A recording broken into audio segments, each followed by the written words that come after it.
Bonjour. Aujourd'hui, un petit exercice encore de classe préparatoire, l'exercice numéro 5. L'énoncé est le suivant. E est un espace vectoriel de dimension finie n.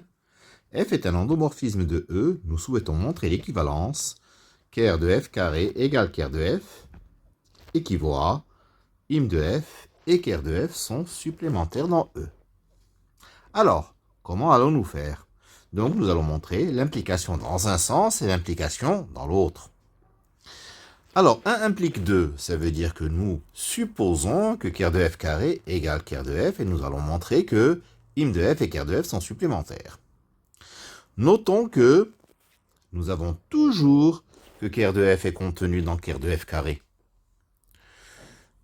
Donc, dire que ker de f carré égale ker de f sous-entend que ker de f carré est contenu dans ker de f.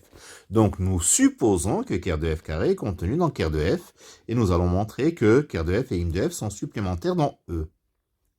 Pour cela, il faudra montrer deux choses. La première, c'est qu'ils sont en somme directe, c'est-à-dire l'intersection des deux est réduite à 0, et que la somme des dimensions de ker de f et de im de f est la dimension de E. Le 2 découle immédiatement, directement du théorème du rang. Le théorème du rang, il nous dit que la somme des dimensions du noyau et de l'image, c'est la dimension de l'espace. L'espace de départ, mais comme c'est un endomorphisme, c'est de l'espace où on travaille. Montrons alors le 1. Pour montrer le 1, il faut montrer que l'intersection entre ker de f et im de f, c'est 0. Donc je prends un élément x, méthode classique, un x qui appartient à la fois à ker de f et à im de f. S'il appartient à ker de f, c'est que f de x vaut 0.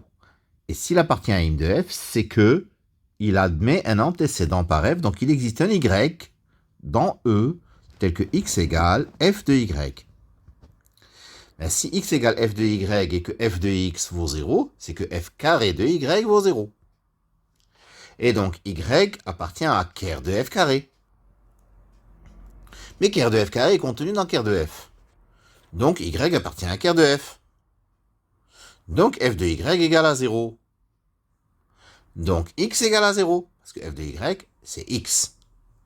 Et ainsi, le x que nous avions pris dans ker de f, nous avons montré, dans ker de f inter im de f, nous avons montré qu'il est nul.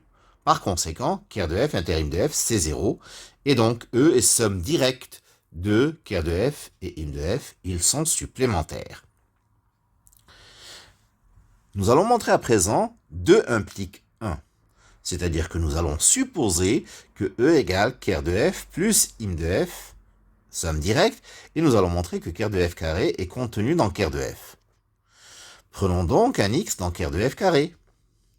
Ça veut dire que f carré de x vaut 0. Donc f de x vaut 0. Donc f de x appartient à ker de f. Mais f de x est l'image de x, donc il appartient également à im de f. Donc f de x appartient à la fois à im de f et à ker de f, donc à l'intersection, qui est réduite à 0, parce que ils sont supplémentaires. Donc f de x vaut 0. Et si f de x vaut 0, x appartient à ker de f.